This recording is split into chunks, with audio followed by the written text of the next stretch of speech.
haven't updated it yet. Well, any mail they send you from the Secretary of State, they send to the address on your driver's license, and they don't forward Secretary of State mail. So you got suspended for having 3 crashes in 2022 until you have a reinstatement hearing and they determine whether you're valid to drive. Well, they set a reinstatement hearing and you didn't show up. So you should know all this if you ever went into the Secretary of State's office. So essentially, you haven't done anything since June except get arrested and post $1,000 bond. You need to go to the Secretary of State and find out what you need. Today's defendant swears he's trying to clean up his act. But 5 crashes, missed hearings, and 1 bold-faced lie later, the judge isn't buying it. Welcome to a case that spirals from simple license trouble to full-blown courtroom chaos. The man you're about to meet claims mistaken identity, a sober lifestyle, and just bad luck. But watch how each excuse gets demolished one by one. And when he lies directly to the judge's face about how he got there, oh, it gets brutal. In this breakdown, we'll dive into the Secretary of State drama, bond confusion, and a sentencing twist that leaves the courtroom both laughing and fuming. Buckle up, because this one starts off slow, but ends with one unforgettable call-out. Let's get into it. To do. Your drinking, driving stuff is more than 10 years old, so that doesn't have anything to do with it. I actually gave up drinking after that one. All right, well, good for you. But you got all these tickets in short order. A couple of them are crashes, and they say no alcohol involved. The Marshall one was driving down the highway, and the guy slowly merged and bumped the side of my car because he was in a company vehicle. Well, you don't need to explain it to me. You need to explain it to the SOS. They're the ones that took your license. So we've got, if you get a driving suspended, you're going to be suspended for at least 1 more year. If it's reduced to no ops, you'll be suspended for 1 more year.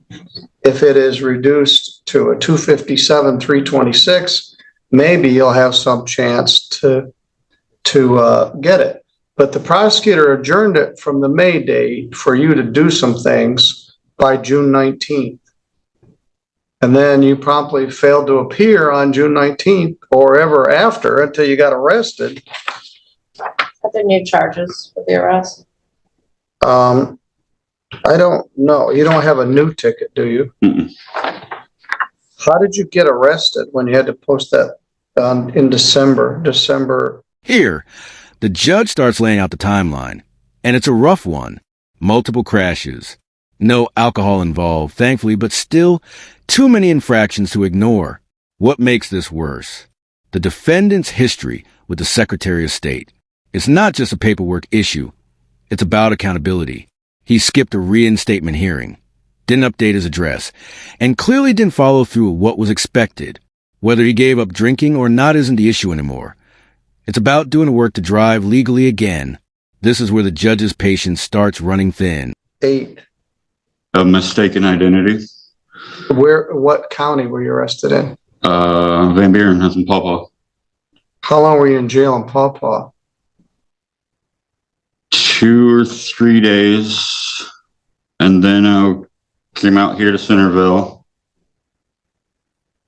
You were here from the 8th to the 11th, which is 3 days. So you did 5 days in jail. And you posted, I thought Judge Patterson was not very happy about this. And the jail gave you today's arraignment day. Judge Patterson wasn't here. So Yes. he spent 5 days in jail and posted $1,000 bond. Right. At this point, we're understaffed. He's served more jail time than he probably would if he gets convicted. We'll just give him the 257, 326 and All he can go on his way. Thank you, Deborah. That's a blessing to you for the new year from the county prosecutor's office. I appreciate it. Although you haven't really done anything to get this squared away. So where you are after today, you're going to be square with me. I'm going to give you 5 days jail credit. Use your bond to pay your fine and cost. and then you're gonna get $775 back. You need to go to the Michigan Secretary of State. And Do you know if that's still appointment only, or are they doing walk-ins now? they do walk-ins, but you go take a number. For example, if you try to walk in Kalamazoo, you probably wait a long time. And so I always went out to like, what is it, the outskirts of Pawpaw or like the smaller towns? Oh yeah, there is one in Pawpaw. There's one in Dowagiac. There are several in Kalamazoo. The one in St. Joe County is in Sturgis.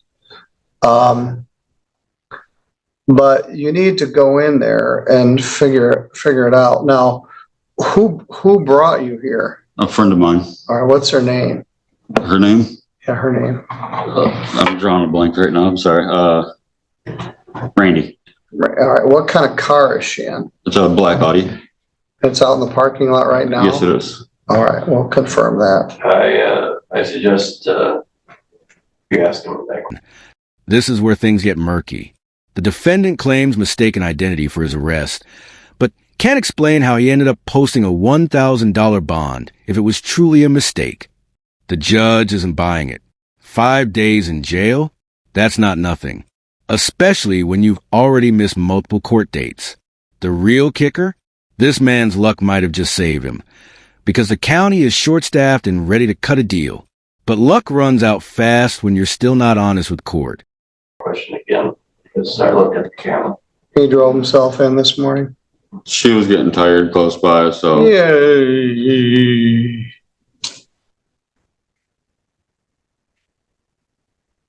I asked her last minute to bring me.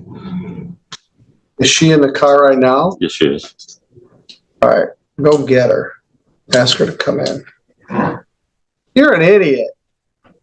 I just didn't want to miss another date. And Well, so you lied. You didn't want to. Yeesh.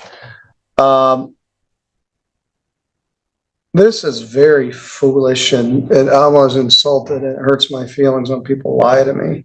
So you looked me in the eye and lied to me about driving here, which I suspected you had when you first walked in late.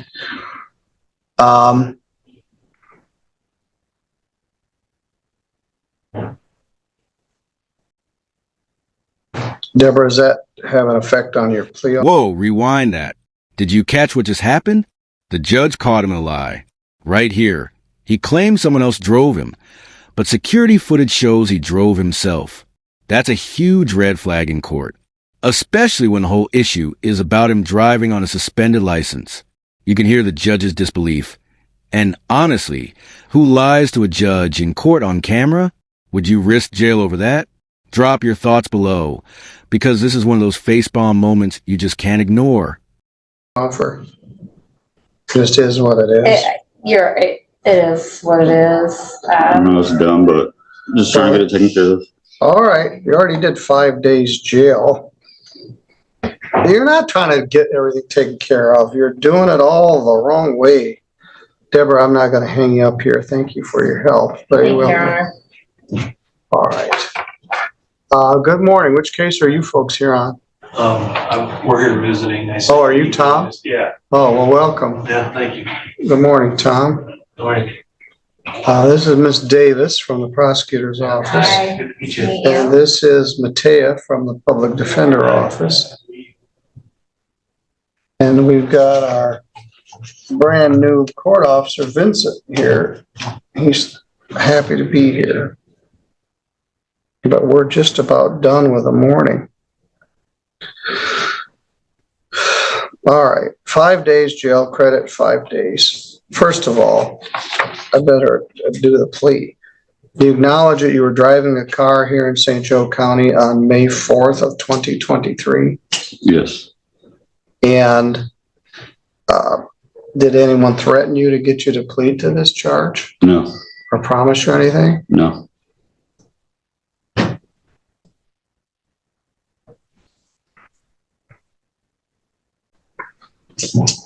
Good morning. Hi. How are you? Good morning. What's your name? My name is Randy Brown. Randy, do you have a valid driver's license? I do.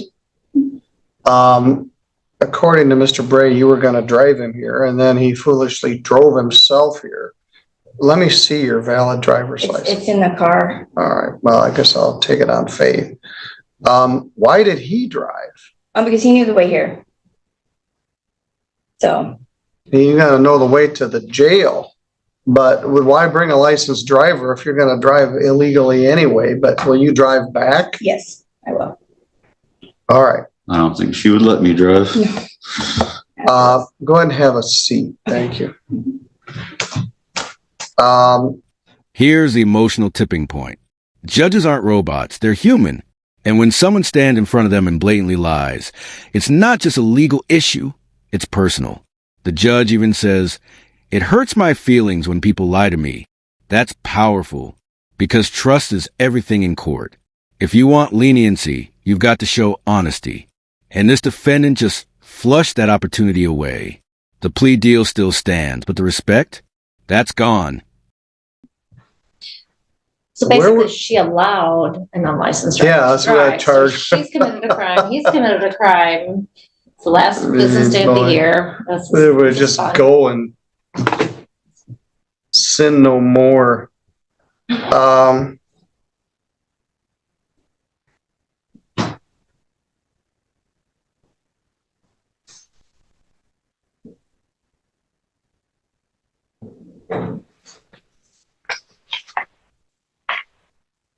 Well, you already did 5 days in jail, and just because I'm irked is not a reason to put somebody in jail, but you're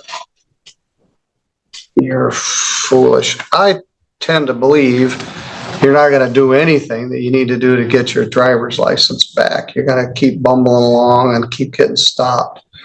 You gotta go to the Secretary of State and make an appointment for a driver license review.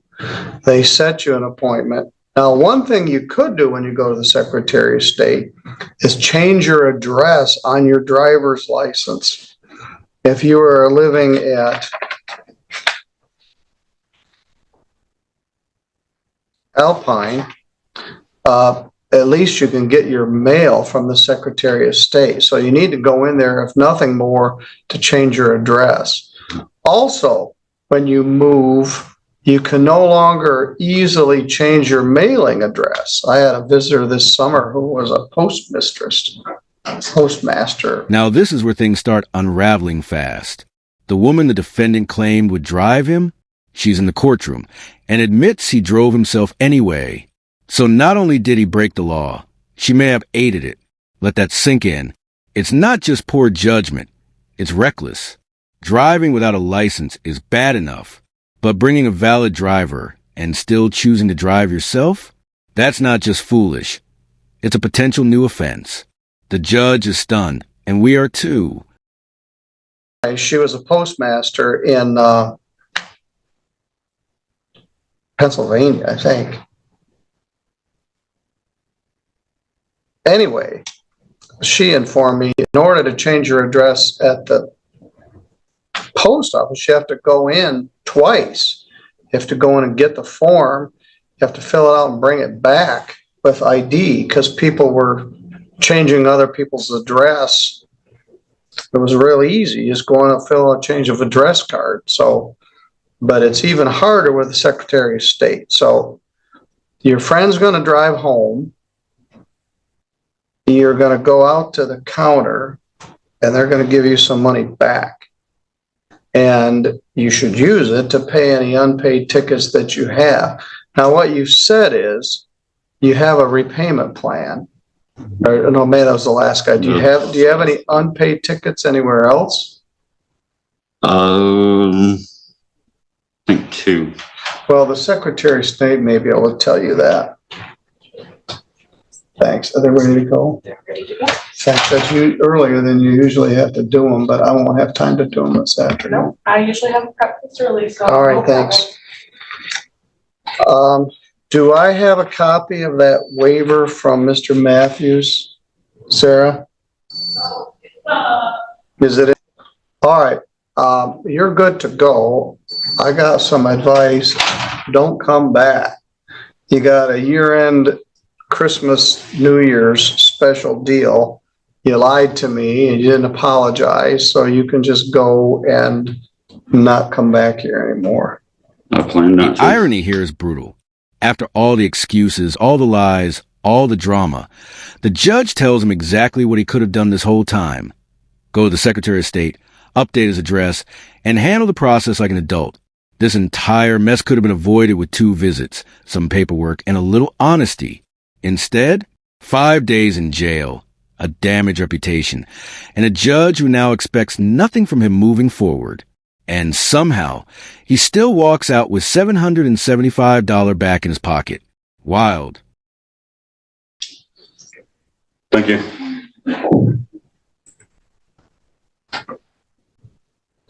Thank you, Deborah. That was fun. Nice seeing you. It really wasn't. I had a guy who didn't show up, Mr. Malcolm, and I have another lady that has a history of not showing up that allegedly is going to be here. So let's recap.